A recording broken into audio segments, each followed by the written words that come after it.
Les essentiels du rugby. Comme chaque week-end, on retrouve Pierre Courbin, ancien arbitre international, éducateur au sein de l'UAGM Rugby évidemment. Bonjour Pierre. Bonjour. Alors aujourd'hui, vous souhaitiez évoquer le hors-jeu. Parce qu'effectivement, c'est une règle importante à comprendre, surtout qu'on va évoquer différentes phases de jeu. Alors, à quel moment est-ce qu'on signale qu'un joueur est hors-jeu, en particulier, par exemple, lors d'une mêlée? Alors, lors d'une mêlée, lors d'une phase à dimension statique, donc la touche par exemple, la règle du jeu veut que les lignes d'hors-jeu soient définies à l'avance. Donc ça, le fondamental, il est simple, c'est sur une mêlée par exemple, les derniers pieds du dernier participant et à 5 mètres de la mêlée, ce sont des lignes de hors-jeu qui sont prédéfinies. D'accord. Sur la touche, et de manière identique, on a des lignes de hors-jeu à 10 mètres par exemple, des non-participants à la touche. C'est une ligne de hors-jeu qui est prédéfinie à l'avance.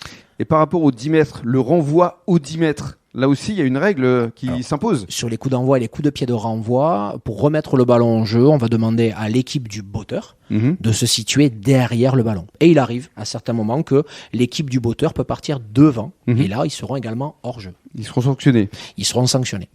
Et puis, lors d'un ruck aussi, ou un moll, comment ça se passe concrètement? Alors, les phases à dimension de rupture du ballon, de dynamique du ballon sur le terrain, donc ruck et moll, définiront du coup là aussi des lignes de hors-jeu qui seront derrière les derniers pieds du participant de la structure et de chaque côté de l'édifice. Et lors d'une phase de jeu, que décide l'arbitre? Parce qu'il peut laisser l'avantage, puisqu'on parlait de la règle de l'avantage le week-end dernier, c'est aussi une possibilité. Tout à fait. Alors la dernière notion de hors-jeu, c'est le hors-jeu dans le jeu courant, c'est-à-dire quand on n'est pas sur un arrêt du ballon ou sur une phase prédéfinie.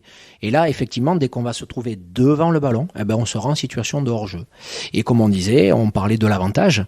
L'avantage justement de l'arbitre du rugby, c'est quand il a défini qu'il y avait justement une rupture de l'équilibre par rapport à cette dimension du hors-jeu, de ne pas forcément siffler et de pouvoir laisser l'équipe en possession du ballon jouer parce qu'elle peut prendre l'avantage. Se mettre hors-jeu, c'est pas toujours un avantage justement parce qu'on va ouvrir des portes. Et que dans la formation du jeune joueur, on apprend aussi aux jeunes joueurs à pouvoir utiliser ces espaces de rupture pour pouvoir venir jouer. L'adversaire veut prendre l'avantage sur nous, mais comme au judo, on peut reprendre l'adversaire sur lui. Bien sûr, et puis pour conclure, les sanctions vis-à-vis de ces hors-jeux, c'est essentiellement des pénalités? 90% du temps, 95% du temps, on est sur des situations de pénalité. Et s'il n'y a pas pénalité, sont quoi des mêlées?